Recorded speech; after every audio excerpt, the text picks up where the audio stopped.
Duty पे सोते हो क्या? साहब मैंने उसे रोकने की पूरी कोशिश की थी, लेकिन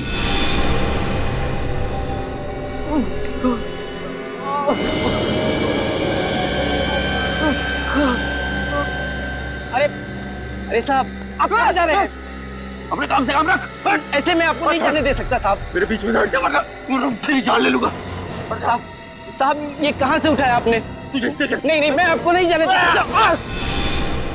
ये देखिए साहब, उस चोट का निशान आज तक है। सूरज ने होडाला ब्रिज से कूद के आत्महत्या की और ये बात उसके घर वालों ने हमसे छुपाई है।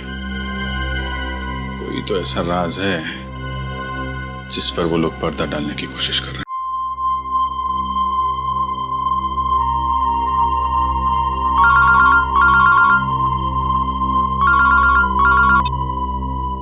हेलो, मैं बोल रहा हूँ, काम हुआ क्या? मैंने तुमसे कहा था ना कि कल 10 बजे तक तुम्हारा काम हो जाएगा। और मेरी पेमेंट कहाँ है? पेमेंट मिल जाएगा तुम्हें। कितनी बार कहा मैंने तुमसे कि मुझे आधे पैसे एडवांस चाहिए और बाकी का काम खत्म होने के बाद। काम करो, पैसा तुम्हें मिल जाएगा। फोन रखो तुम।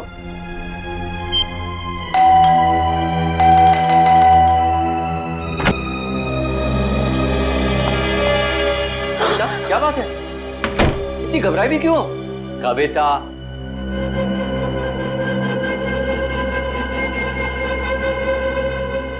कविता, मैंने उसे वहां देखा था, नीचे नीचे खड़ा था वो। नीचे? कौन? सूरज। सूरज, तुमने अपनी दवाइयां ली? अमन, मैं बीमार नहीं हूँ। मैंने उसे नीचे देखा था। उसकी आंखें उसी मासूमियत से मुझे देख रही थी जैसे पहले देखा करती।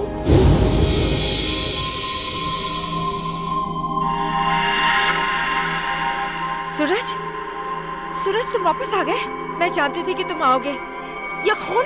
सूरज, सूरज, सूरज! मैंने आवाज भी दी उसे।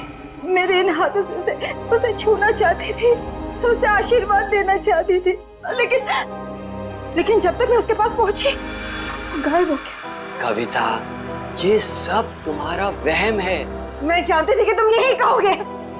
मैं जानती थी आपको यकीन नहीं होगा। अरे आप ही क्या, कोई भी मेरा यकीन नहीं करेगा। लेकिन ये बात सिर्फ आज की नहीं है, पिछले कई दिनों से मैं देख रही हूँ। वहाँ देखिए उस घर में। कविता, बस बस। अरे पिछले 1 साल से उस फ्लैट में कोई नहीं रहता है। ठीक है, आपको यकीन नहीं हो रहा है ना, तो आप 5 मिनट रुकिए। वो वहीं आएगा, उसी घर में जरूर आएगा, आपको जरूर दिखेगा वो। ओके, 5 मिनट ना? ठीक है, रुकते हैं 5 मिनट। देखो सूरज, कहाँ हो तुम?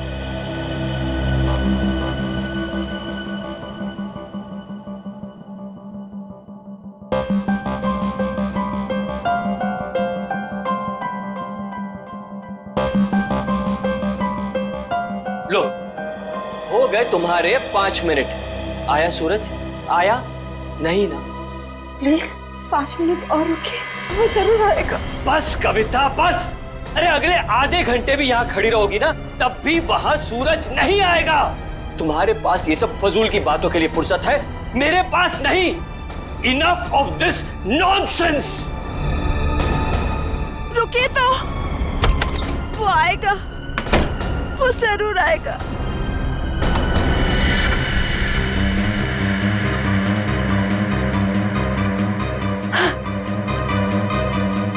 अमन, अमन जल्दी आइए। सूरज, वो देखिए सूरज।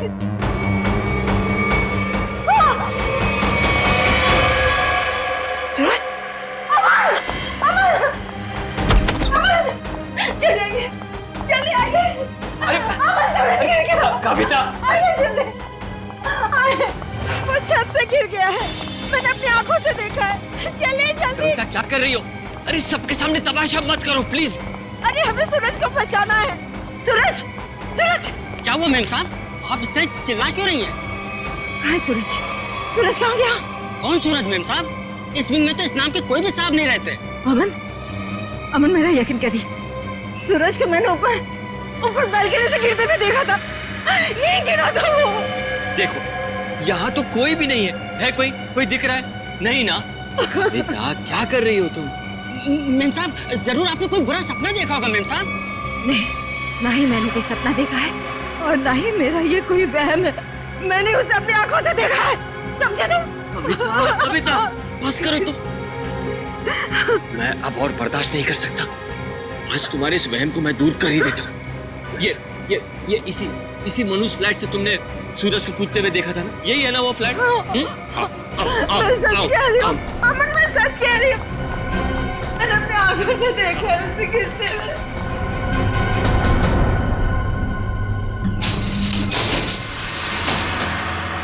ये लो, अपनी आंखों से देख लो, यहाँ ताला लगा हुआ है। कविता, मैंने तुमसे कहा ना कि ये फ्लैट 1 साल से बंद पड़ा हुआ है। नहीं साहब, साहब बिल्कुल ठीक कह रहे हैं। ये घर पिछले 1 साल से बंद ही पड़ा हुआ है। नहीं, ये तुम सबकी चाल है। मेरे साथ ऐसा घिनौना मजाक करके तुम लोग मुझे गलत साबित करना चाहते हो। कविता, मैं तुम्हारा पति हूँ, इतना प्यार करता हूँ मैं तुमसे। क्या मैं तुम्हारे साथ ऐसा करूँगा? हाँ? इसका पता तो अब सीआईडी लगाएगी। तुम भी ना कविता, हद करती हो बस। हमारी किसी की बात तुम्हारे समझ में नहीं आती। अब सीआईडी को बुलाने की क्या जरूरत थी? कविता जी आप हैं? जी मैं हूँ। आप ही ने हमें फोन करके बुलाया? हाँ, मैंने किया था आप लोगों को फोन। तो बताइए क्या हुआ यहाँ पर? मैं आपको बताता हूँ सर। कविता आप कौन है? मैं अमन, कविता का पति और सूरज का फैमिली लॉयर। सूरज, वही जिसने छलांग लगाकर खुदकुशी की? हाँ वही। कविता जी मैं कह रहा हूँ आपसे, ये फ्लैट पिछले 1 साल से खुला नहीं है। हम आप सीआईडी का वक्त बर्बाद कर रही हैं। वैसे आप कौन है? मैं इस सोसाइटी का सेक्रेटरी। सोसाइटी के सेक्रेटरी है? तो फिर सेक्रेटरी साहब, अगर कविता जी ने किसी को छलांग लगाकर खुदकुशी करते हुए देखा है तो उसकी तहकीकात करना हमारा फर्ज है, समझे आप? आप हमारा वक्त बर्बाद करने की चिंता मत कीजिए। फ्लैट कहाँ है बताइए? जी ये चाबी है आपके पास? जी। तो खोलिए। कविता जी आप देख सकते हैं यहाँ सारा सामान ढका हुआ है, कोई यहाँ कैसे आएगा? यहाँ की साफ सफाई तक नहीं हुई है। सेक्रेटरी साहब, आप थोड़ी देर के लिए अपना मुंह बंद रखेंगे और सीआईडी को अपना काम करने दीजिए, ठीक है? जैसा आप ठीक समझे। हाँ तो कविता ये बताइए, कल रात को आपने सूरज को कहाँ पर देखा? जी वहाँ उस बालकनी में। बालकनी?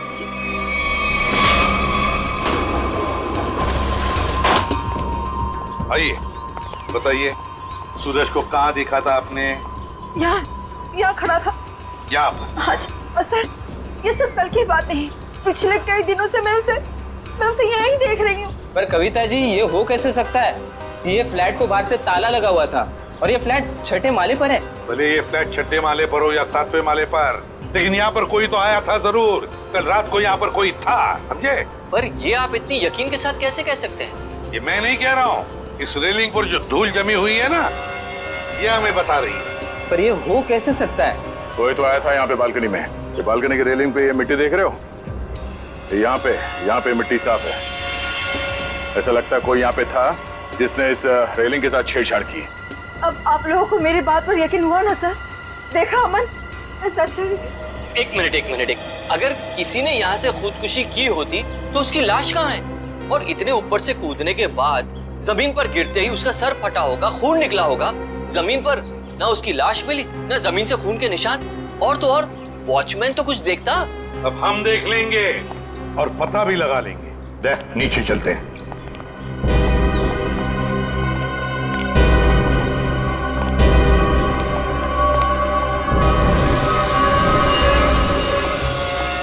आश्रय, कोई खून के निशान दिख रहे क्या? नहीं सर, अब तक तो यहाँ कुछ नहीं मिला है।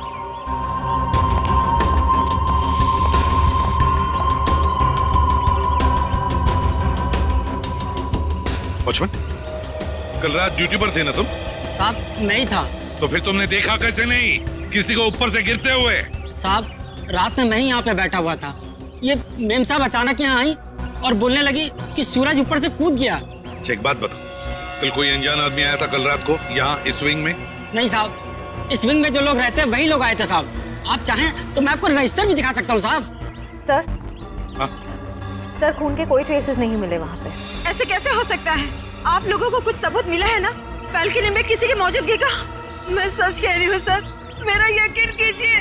कविता जी हम आपका पूरा विश्वास कर रहे हैं, आप सच बोल रही हैं। मैं तो सच बोल रही हूँ, लेकिन मुझे लगता है कि ये लोग झूठ बोल रहे हैं। क्या मतलब? शायद ये लोग मुझे झूठा साबित करना चाहते हैं। लेकिन क्यों गलत साबित करना चाहते हैं ये लोग? ऐसा ही है सर। मेरे आने से पहले इन लोगों ने लाश को ठिकाने लगा दिया होगा, खून भी साफ कर दिया होगा। मेरा यकीन कीजिए, मैं सच बोल रही हूँ। कविता, कविता, तुम सबके सामने पतंग खड़ा कर रही हो।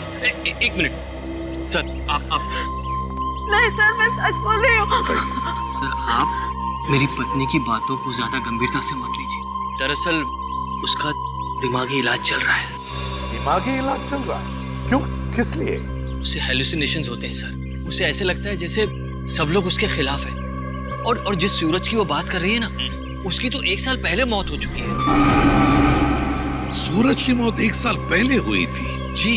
अच्छा, और फिर भी इस बात का तो नजरअंदाज नहीं कर सकते ना कि आपकी पत्नी कविता ने किसी को ऊपर से छलांग लगाकर खुदकुशी करते हुए देखा है।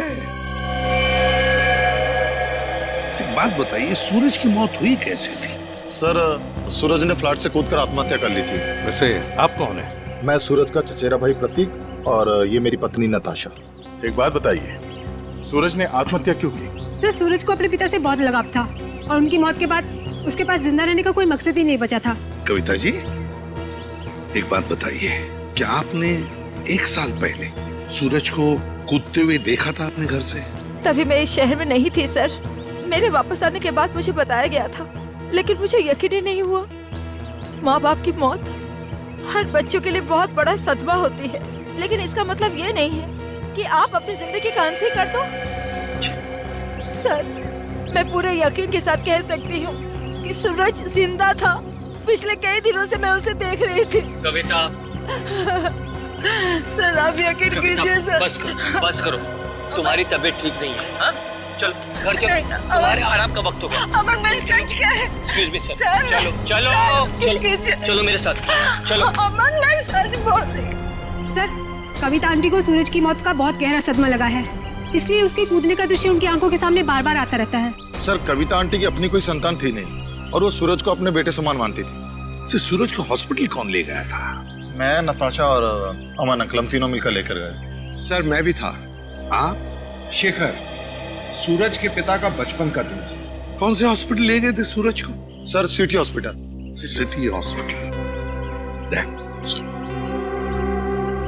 सूरज की मौत 1 साल पहले हुई है, तो पता लगाना पड़ेगा कि लोकल पुलिस स्टेशन का कौन सा ऑफिसर उस केस को देखता था और फिर उसे लेकर सिटी हॉस्पिटल जाना पड़ेगा।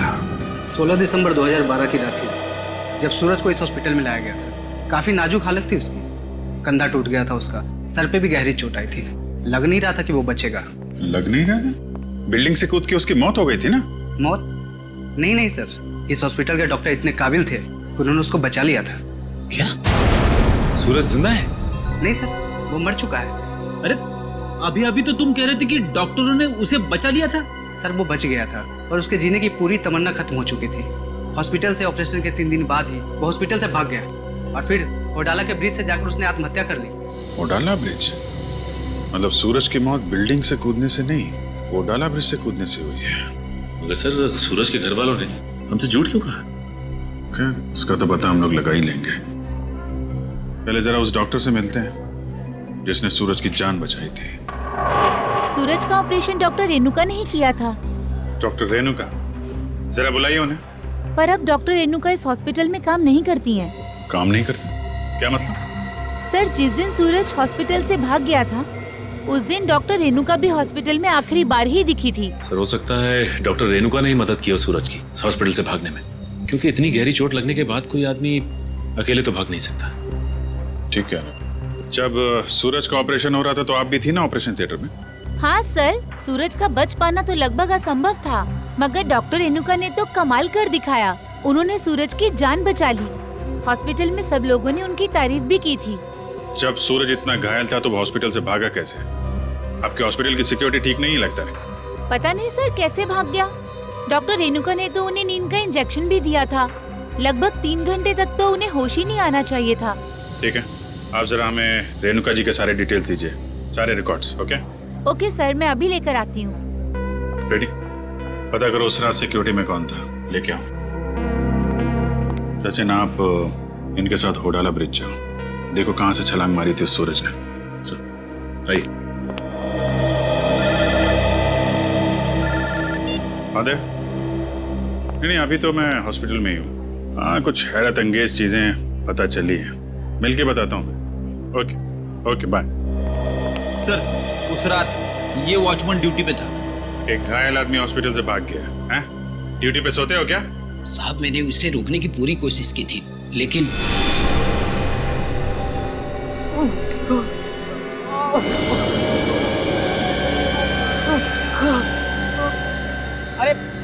अरे साहब, आप कहाँ जा रहे हैं? अपने काम से काम रख। ऐसे मैं आपको नहीं जाने दे सकता साहब। मेरे बीच में बैठ जा वरना तेरी जान ले लूंगा। और साहब ये कहाँ से उठाया आपने? नहीं मैं आपको नहीं जाने दे सकता। ये देखिए साहब, उस चोट का निशान आज तक है। सूरज ने होडाला ब्रिज से कूद के आत्महत्या की और ये बात उसके घर वालों ने हमसे छुपाई है। कोई तो ऐसा राज है जिस पर वो लोग पर्दा डालने की कोशिश कर रहे हैं। क्या सूरज की मौत बिल्डिंग से कूदने से नहीं बल्कि होराला ब्रिज से छलांग लगाने से हुई थी? और इतनी बड़ी बात तुम लोगों ने मुझसे क्यों छुपाई? सिर्फ आप ही से नहीं कविता जी, इतनी बड़ी बात सीआईडी से भी छुपाई गई है। कानून से कोई बात तब छुपाई जाती है जब जुर्म के ऊपर पर्दा डालने की कोशिश की जा रही हो। हाँ? वो ये बात हमने कविता से इसलिए छुपाई थी, हम नहीं चाहते थे कि कविता सूरज के वापस लौटने की झूठी उम्मीद में जिए। जी हाँ सर, मौत बिल्डिंग से कूदकर हुई हो या फिर होडाला ब्रिज से छलांग लगाकर। सच तो ये है कि सूरज अब कभी भी लौटकर वापस हमारी जिंदगी में नहीं है। माना सूरज ने होडाला ब्रिज से नीचे छलांग लगाई, मगर किसी को उसकी लाश मिली? हाँ? तो आप लोग इतने यकीन के साथ कैसे कह सकते हैं कि सूरज मर चुका है? मैं जानती थी कि सूरज जिंदा है और वो वापस जरूर आएगा। हे भगवान, तेरा लाख लाख शुक्र है, वो वापस आएगा। इसीलिए हमने ये बात कविता से छुपाई, क्योंकि हम नहीं चाहते थे कि ये सूरज की वापसी की झूठी आस में बंधी रहे। अब आपने इसे सब कुछ सच सच बताकर इस बेचारे की बची कुची जिंदगी में भी जहर घोल दिया। तुम मेरे पति नहीं हो, दुश्मन है दुश्मन। तुमसे मेरी खुशी देखी नहीं जाती, मेरा सुख तुमसे बर्दाश्त नहीं होता। छुपाया था मुझसे। कविता जी संभालिए। छोड़िए। अब तो खुश है ना आप लोग हमारे घर में झगड़ा लगाकर? आपके घर के झगड़े से ज्यादा जरूरी फिलहाल हमें यह जानना है सूरज जिंदा है या नहीं। और अगर वो जिंदा नहीं है तो फिर कौन है वो आदमी जो नकली सूरज बनकर ये खेल खेल रहा है? अच्छा, ये है डॉक्टर रेणुका, इसने बचाया सूरज को। हाँ सर, इनके घर पे पूछताछ करने पे इनके नौकर ने बताया कि हॉस्पिटल की नौकरी छोड़ने के 1 हफ्ते बाद ये सिंगापुर चली गई थी। हॉस्पिटल से नौकरी छोड़ने के बाद ये सिंगापुर चली गई, तो फिर कभी न कभी तो वापस आती होगी। नहीं सर, वापस आना तो दूर की बात है, इन्होंने एक फोन तक नहीं किया। अरे, एक फोन तक नहीं किया? बड़ी अजीब बात है। कोई अपना घर नौकर पर सौंप जाता है तो कभी न कभी फोन करके पूछताछ तो करता है घर की हालत के बारे में। हाँ सर, पर इन्होंने ऐसा बिल्कुल नहीं किया। और सर, नौकरों की पगार हर महीने सीधे उनके अकाउंट्स में डाल दी जाती है, वो भी कैश। नहीं, कुछ और ही चक्कर है, कुछ और ही चक्कर है ये। सर ये धीरज, इन्होंने सूरज को होडाला ब्रिज से कूदते हुए देखा था 1 साल। क्या तुम्हें पूरा यकीन है कि वो सूरज ही था? जी सर, पुलिस ने उस वक्त उसकी फोटो दिखाई थी, वही सूरज था। क्या यही था वो? हैं? जी सर, यही सूरज था। अगर तुमने सूरज को ब्रिज से कूदते हुए देखा तो तुमने उसे बचाने की कोशिश क्यों नहीं की? रोका क्यों नहीं उसे? सर मुझे नहीं मालूम था कि ये कूदने वाला है, मैंने समझा कि बस यूं ही टहलने के लिए आया होगा। जब तक मैं कुछ समझ पाता इन्होंने वहां से छलांग लगा दी। कब हुआ ये? सर रात तकरीबन 1 बजे की। रात के 1 बजे? तो क्या मैं पूछ सकता हूँ कि रात के 1 बजे आप वहाँ क्या कर रहे थे होडाला ब्रिज पर? सर वो क्या है ना कि मैं एक लेखक हूँ, जब कभी कहानी लिखते लिखते अटक जाता हूँ तो वहाँ टहलने के लिए निकल पड़ता हूँ, इस उम्मीद से कि शायद कोई नई प्रेरणा मिल जाए। लेकिन जब से ये हादसा हुआ है ना सर, मैंने उस ब्रिज पे जाना बंद कर दिया है। वैसे आप लिखते क्या है? सर मैं उपन्यास लिखता हूँ, नोवेल्स। ठीक है धीरज, थैंक यू वेरी मच, तुम जा सकते हो। अगर जरूरत पड़े तो हम तुम्हें फिर से बुला लेंगे। सर ये होडाला ब्रिज के नीचे के पानी का बहाव बहुत तेज है सर, अगर कोई भी आदमी ऊपर से नीचे गिरता है तो उसका बचना अब नामुमकिन है सर। और तो और सर, पुलिस वालों ने उस जगह की अच्छी तरीके से छानबीन करवाई थी गोताखोरों से, लेकिन सूरज की लाश नहीं मिली थी सर। हो सकता है कि तेज बहाव की वजह से वो सूरज को ढूंढ नहीं पाए होंगे, या फिर किसी न किसी वजह से सूरज डूबने से बच गया। सर अगर ये सूरज बच गया है तो सिर्फ कविता जी को क्यों दिखाई देता है, अमन जी या बाकी लोगों को क्यों नहीं? वही तो, अगर ये बच गए तो सिर्फ कविता को ही कैसे दिखता है और किसी को क्यों नहीं दिखता? नहीं नहीं नहीं नहीं नहीं नहीं, कुछ ना कुछ तो गड़बड़ जरूर है, क्योंकि अगर ये बच गया तो सबके सामने क्यों नहीं आता है? सर शायद ये कविता जी का कोई वहम। नहीं नहीं नहीं निखिल, ये कोई वहम वहम नहीं है, कोई वहम वहम नहीं है। अगर ये कविता जी का वहम होता तो वे सूरज की घर की बालकनी के रेलिंग पर जो धूल जमा हुई थी उसमें से इतना सा हिस्सा ही साफ कैसे मिला हमको? इतना सा हिस्सा साफ कैसे मिला? उसका एक ही मतलब है कि कोई ना कोई तो था सूरज के घर में, कोई ना कोई तो गया था सूरज के घर में जिसे कविता ने देख लिया। मगर कौन गया था सूरज के घर में? है कौन ये? इसका पता तो लगाना ही पड़ेगा।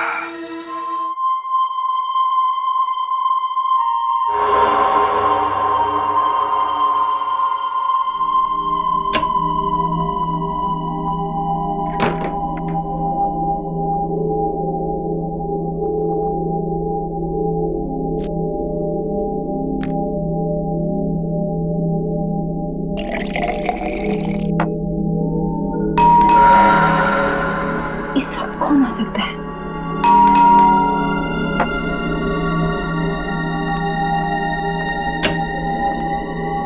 कौन है?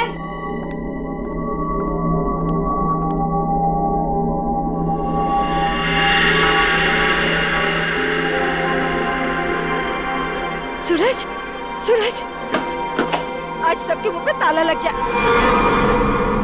हैं? सूरज, अब कहाँ चले गए? सूरज कहाँ?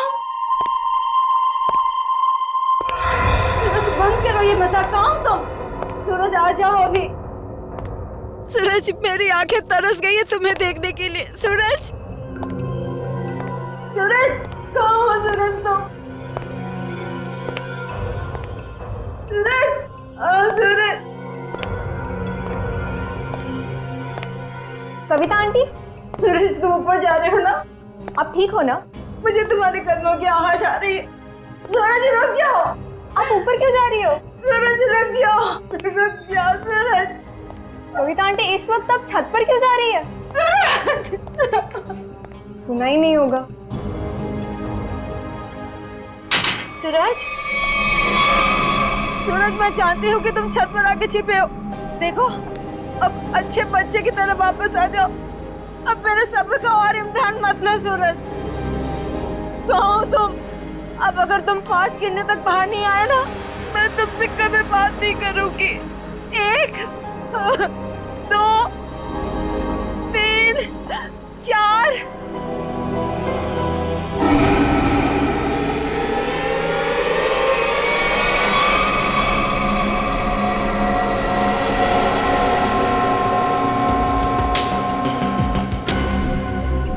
ये बात है।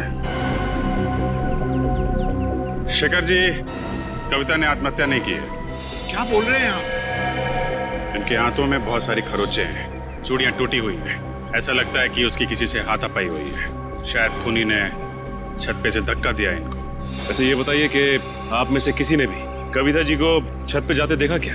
हाँ सर, मैंने देखा था। वो ऊपर जा रही थी सीढ़ियों से। मैंने उन्हें आवाज भी दी थी पर उन्होंने सुना नहीं।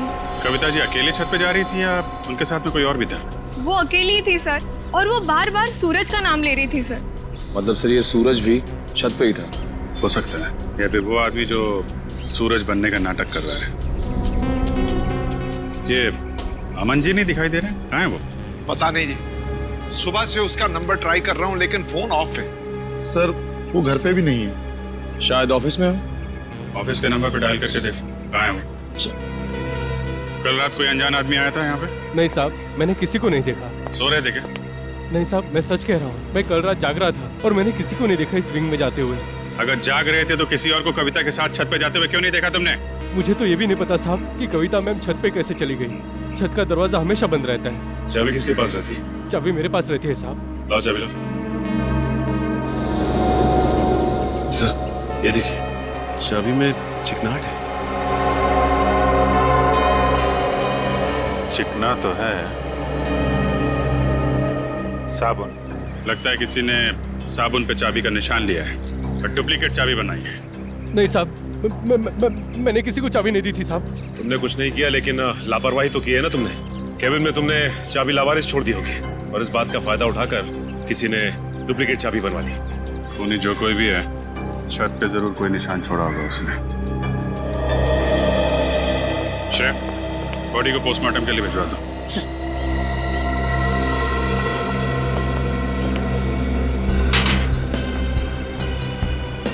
यहां से गिरी है।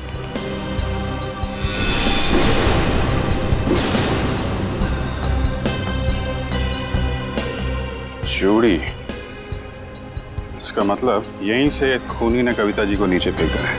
यहीं पे हाथापाई हुई होगी और खूनी ने कविता को यहां से फेंक दिया है। ये देखिए जूते के निशान, जरा नाप के देखो। इसका मतलब खूनी 10 या 11 नंबर के जूते पहनता होगा। लेकिन सर ये भी तो हो सकता है कि ये जूता खूनी का ना हो और किसी ऐसे आदमी का हो जो इस बिल्डिंग में रह रहा हो। सचिन वॉचमैन बता रहा था ना, दरवाजे पे ताला लगा रहता है और उस चाबी पे भी साबुन लगा हुआ है। इसका मतलब खूनी ने डुप्लीकेट चाबी बनाई है। ये निशान खूनी का ही होगा।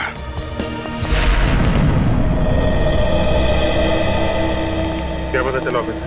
सर उनके ऑफिस ने बताया कि अमन जी कल दिल्ली जाने वाले थे कॉन्फ्रेंस के लिए, लेकिन वो दिल्ली पहुंचे ही नहीं। दिल्ली पहुंचे ही नहीं? हाँ सर, उनकी फ्लाइट की टिकट ही बुक थी, लेकिन वो मुंबई एयरपोर्ट तक ही नहीं पहुंचे। सर कहीं ऐसा तो नहीं कि अमन जी ने ही कविता जी को? कैसी बात कर रही हैं आप?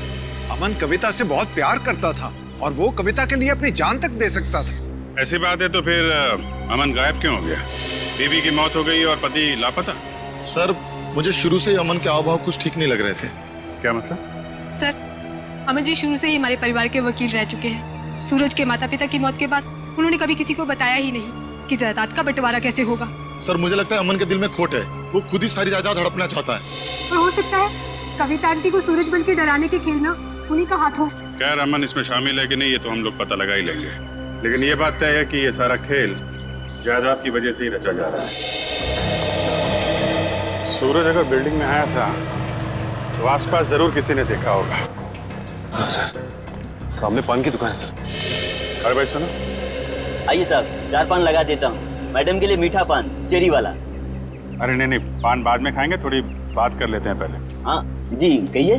अच्छा ये बताइए कि आपकी दुकान कितने बजे तक खुली रहती है? सुबह 9 से रात के 11 बजे तक। क्या आपने इस आदमी को कल इस इलाके में देखा था? अरे आप लोग तो ऐसे बातें कर रहे हैं जैसे आप लोग सीआईडी वाले हैं। ठीक पहचाना आपने? अरे आप तो सचमुच में सीआईडी वाले हैं। देखा था इसको? जी साहब, कल रात को इस आदमी को देखा था। ठीक से याद है तुम्हें? कोई धोखा तो नहीं हो रहा? जी साहब, मेरी नजर 6x6 की है, कभी धोखा नहीं खाती। मतलब सर सूरज जिंदा है?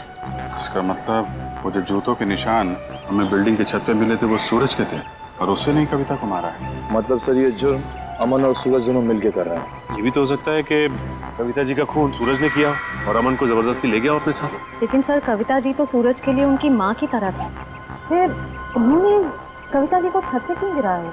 साहब, क्या इस आदमी ने किसी को छत से धक्का दे दिया? शायद किसी का खून किया है इसने। और कुछ जानते हो इस आदमी के बारे में? जी साहब, इसने अपनी कार गलत जगह पार्क की थी। टोइंग वाला आया और कार उठा के लेके चला गया। कहाँ पे पार्क की थी गाड़ी? वहाँ साहब, वहाँ खड़ी थी। XYZ 040925। पता लगा किसके नाम पे रजिस्टर्ड है ये कार? अच्छा वो सर इस सूरज का ठिकाना मिल गया, वरना ये आदमी तो अपनी टो हुई गाड़ी लेने भी नहीं आया। और आता भी कैसे? चोरी की गाड़ी जो थी, एक एक कदम फूक फूक के रख रहा है ये सूरज। हाँ सर, और छुपने के लिए भी उसने एक ऐसा ठिकाना चुना जो एक NRI का। हाँ, एक NRI का, एक ऐसा आदमी जो महीनों तक अपनी घर की हालत देखने के लिए आता तक नहीं। यहाँ पे ताला लगा हुआ है। बोल दो।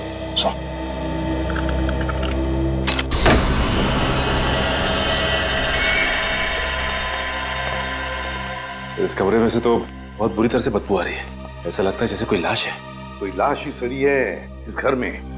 ढूंढो, देखो कहाँ पर है वो लाश।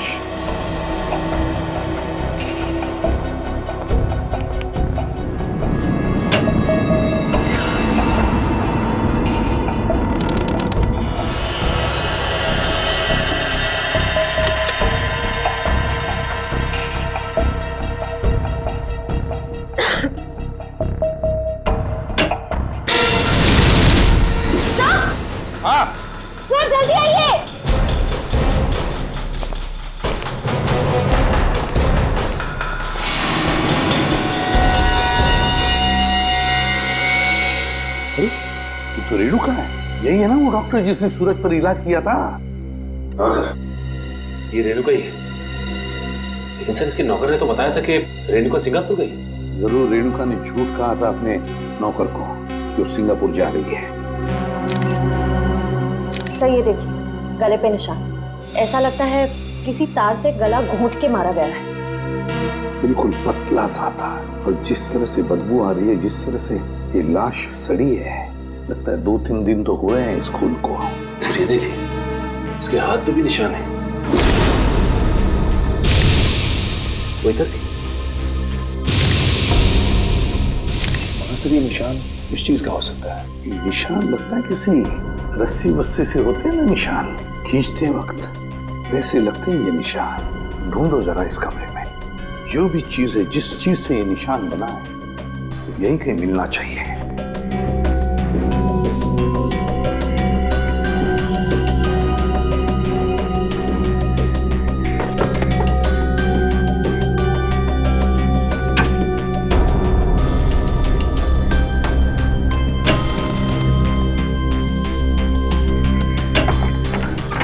माय गॉड, सचिन ये देखो क्या है यहाँ पर कबर्ड में।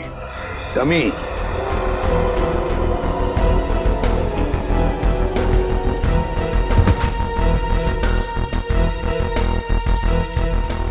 कैरबिनेर और रस्सी भी। सचिन, लगता है रेणुका के हाथ पर जो निशान है ना, शायद इस रस्सी की वजह से ही है, खींचते हुए। ये देखो ऐसे। हाँ सर। लेकिन सर ये सारी की सारी चीजें इस घर में क्या कर रही हैं? क्योंकि ये सब चीजें तो शूटिंग में इस्तेमाल की जाती हैं, आर्टिस्ट बांधने के लिए। याद है सचिन, सूरज के घर की बालकनी की रेलिंग पर बहुत सारी धूल जमी हुई थी, लेकिन एक जगह पर इतना सा हिस्सा साफ था। जरूर इस रस्सी की वजह से ही होगी वो जगह साफ। मतलब सर ये सूरज का बालकनी से कूदना कविता जी का वहम नहीं था, बल्कि रेणुका और सूरज दोनों की मिलीजुली साजिश थी। बिल्कुल सचिन, ऐसा ही होगा। हुआ ये कि सूरज जब अपने घर में आया तो कविता ने उसे सामने से देख लिया। फिर सूरज और रेणुका ने मिलकर इस डमी को अपनी बालकनी से नीचे फेंक दिया। तब कविता को शायद ऐसे लगा कि सूरज अपनी बालकनी से कूद पड़ा, तो वो अपने पति के साथ नीचे दौड़ कर आई, और यहाँ सूरज और रेणुका इस डमी को ऊपर खींचने लगी इस रस्सी से, और इसीलिए खींचने की कोशिश में रस्सी के जख्म के निशान रेणुका के दोनों हाथों पर आ गए। मगर सर ये सारा का सारा प्लान रेणुका और सूरज का था। एक बात समझ में नहीं आई, ऐसी क्या मजबूरी आई सूरज के सामने कि उसे रेणुका को मारना पड़ा? शायद रेणुका सूरज को ब्लैकमेल कर रही थी। Double game. काम करो, इस रेणुका के सारे फोन रिकॉर्ड्स चेक करो, सारे फोन रिकॉर्ड्स, और साथ में ये भी पता लगाओ कि ये डमी, ये कैरबिनेर और ये रस्सी कहां से खरीदे गए थे। पता चलेगा इस पूरे प्लान के पीछे किसका हाथ है, किसका दिमाग है। सर, हाँ, सर आपने ठीक कहा था सर। वाकई में रेणुका के कॉल रिकॉर्ड से दूध का दूध और पानी का पानी हो गया सर। क्या पता चला फोन रिकॉर्ड से? ये देखिए सर, पिछले 1 साल में रेणुका को सबसे ज्यादा कॉल इस नंबर से आया सर, और ये नंबर अमन जी का है। हाँ, सबसे ज्यादा फोन अमन से आए हैं, तो क्या अमन हमसे झूठ बोल रहा है? कहीं अमन भी तो मिला नहीं इसमें? हो सकता है सर, हो सकता है कि अपनी बीवी की मानसिक स्थिति का फायदा उठाया उसने, और ये सारा ड्रामा रचा सूरज का, ताकि वो अकेले उसकी प्रॉपर्टी का हकदार बन जाए। सर एक बात मेरी समझ में नहीं आ रही है, वो सूरज जिसे उस पान वाले ने देखा था, वो असली सूरज था या नकली? वो असली भी हो सकता है श्रेया। भले ही सूरज ने होडाला ब्रिज से छलांग लगाई, मगर उसकी लाश कहाँ मिली है किसी को? अब तक किसी को भी उसकी लाश नहीं मिली है। लेकिन सर सूरज को तो काफी लगाव था कविता जी से, तो वो ऐसी हरकत क्यों करेगा? कहीं ऐसा तो नहीं कि ये सूरज नकली है? आ गया क्या? Great work Sachin. पता चल गया उस दुकान का जहां से वो डमी खरीदा गया था। अब पता चलेगा कि असली सूरज कौन था और नकली सूरज कौन। सर हीरोइन की वीक्स तो मैं आपको 20 तरह की भिजवा सकता हूँ सर। आप सुनिए तो सर, पर आपकी एक्ट्रेस इतनी सनकी है, उसे एक भी वीक पसंद नहीं आता सर। हाँ ठीक है, भिजवा तो दूंगा, पर हाँ हर वीक का 1500 रुपया लगेगा डिपॉजिट के तौर पर। मंजूर है? Okay sir. क्या भाई साहब, मेरे लायक भी कोई विग है क्या? क्यों नहीं सर, एक मिनट। हाँ सर, आपकी पर्सनैलिटी को देख के ये विग जचेगा सर। नहीं, मेरे हिसाब से इनके ऊपर ये विग सूट करेगी, और मेरे ऊपर ये वाली, और फ्रेडी तुम्हारे ऊपर ये थोड़े लंबे बाल चाहिए ना, इनके ऊपर ये वाला जचेगा। सर ये कैसा मजाक है? मजाक नहीं, हम लोग सीआईडी से हैं। सीआईडी? जी हाँ। कौन आया था इनमें से आपके पास? नहीं सर, कोई नहीं आया था सर। ध्यान से देखो, हो सकता है इनमें से कोई आदमी ये डमी लेने आया हो। हाँ सर, ये डमी तो वो आदमी किराए पर लेकर गया था सर, और वापस आ ही नहीं सर। कौन था वो आदमी? सर एक मिनट, मैं देख के बताता हूँ। मिल गया, धीरज नाम था उसका सर। सर उस आदमी का नाम भी तो धीरज था ना, जिसने सूरज को ब्रिज से कूदते हुए देखा था। अच्छा भाई साहब, ये उस आदमी के चेहरे पे कोई कटा हुआ निशान था क्या? हाँ सर, ऐसा ही कटा हुआ निशान था सर। तो ये धीरज भी शामिल है इस षड्यंत्र में, अमन और रेणुका के साथ। रेडी, पता लगाओ इस धीरज का मोबाइल इस वक्त कहाँ पे है। अरे वो पिक्चर देखी है मैंने यार, बहुत घटिया है। अरे क्या बात कर रहा है यार, वो पिक्चर इतनी घटिया कैसे हो सकती है? भाई उसका डायरेक्टर जाना माना है, और गाने जबरदस्त, एकदम जबरदस्त हैं। कानून के गाने भी बहुत जबरदस्त होते हैं। कानून के गाने? आप लोग, अरे अभी गाना शुरू नहीं किया, कहाँ जा रहे हो? अरे सुनो तो। अरे अब सीधे सीधे बता बताता। सूरज के ब्रिज से गिरने की मैंने मनगढ़ंत कहानी सुनाई थी। क्यों बनाई थी? क्योंकि मुझे इस काम के लिए 1 लाख रुपए दिए गए थे। 1 लाख रुपए? किसने दिए थे? उसका नाम है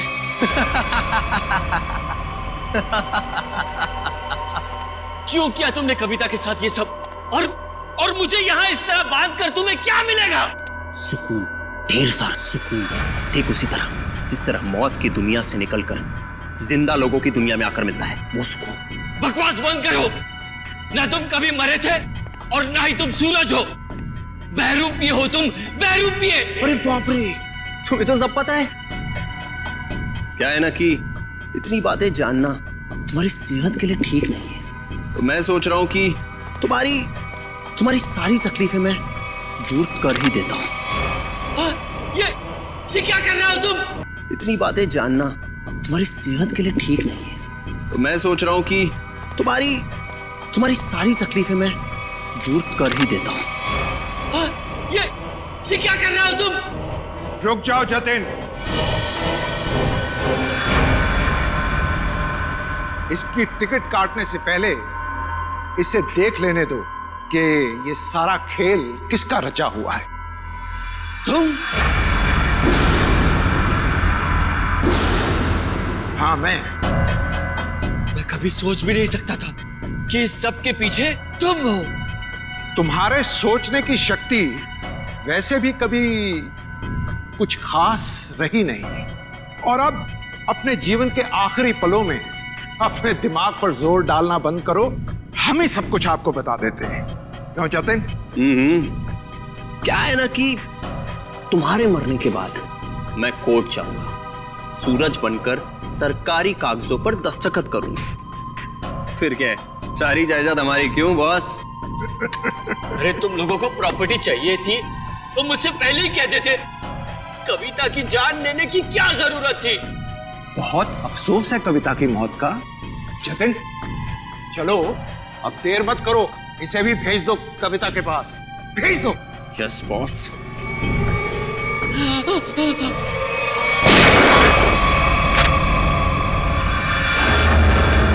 सब कुछ सुन लिया हम लोगों ने। अगर बाकी मुजरिम भी आप लोगों की तरह अपना जुर्म अपने आप कबूल कर लें तो सीआईडी का काम काफी आसान हो जाएगा। क्यों शेखर जी, आपका क्या कहना है?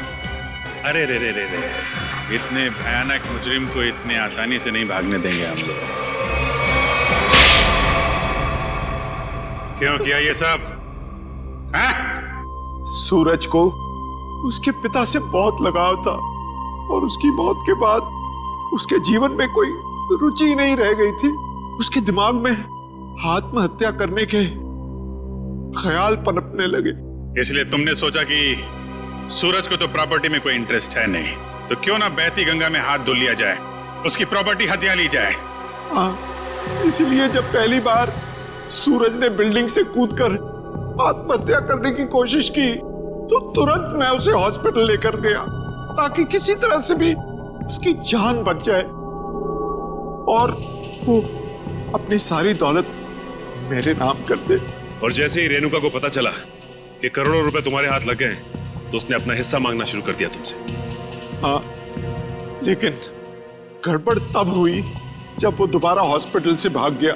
मैंने और रेणुका ने बहुत ढूंढा उसे और तब हमने देखा कि सूरज, सूरज नहीं, सूरज मेरा पीछा मत करो, मेरे पीछे मत आओ, मेरा मर जाना है ठीक है। नहीं, मुझे दोबारा बचाने की कोशिश मत करो। नहीं सूरज, ऐसा बर्ताव मत करो। किसी एक आदमी चले जाने से जिंदगी खत्म नहीं हो जाती। वो मेरे पापा थे। पापा, तुम लोग क्या समझोगे मेरे पापा के बारे में? नहीं सूरज, नहीं नहीं नहीं, मुझे छोड़ दो। मुझे अगर तुम दोनों में से किसी ने भी कूदने से रोका तो मैं अपनी जान ले लूंगा।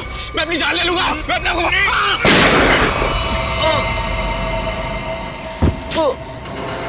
क्या सूरज को तुमने मार डाला? जानबूझकर नहीं मारा, गलती से गोली चल गई थी और फिर उसकी लाश को हमने नीमवाड़ी के जंगल में दफना दी। और फिर धीरज को तुमने अपना झूठा गवाह बना लिया ताकि कानून को गुमराह कर सको। हाँ, और जब हमें जतिन मिला जो सूरज का हम शक्ल था तो मुझे ऐसा लगा कि शायद कुदरत यही चाहती है कि मैं करोड़ों का मालिक बनूं, वरना ऐसा संयोग क्यों होता। कुछ संयोग इसलिए होते हैं कि ताकि अपराधियों को उनके किए हुए की सजा मिल सके।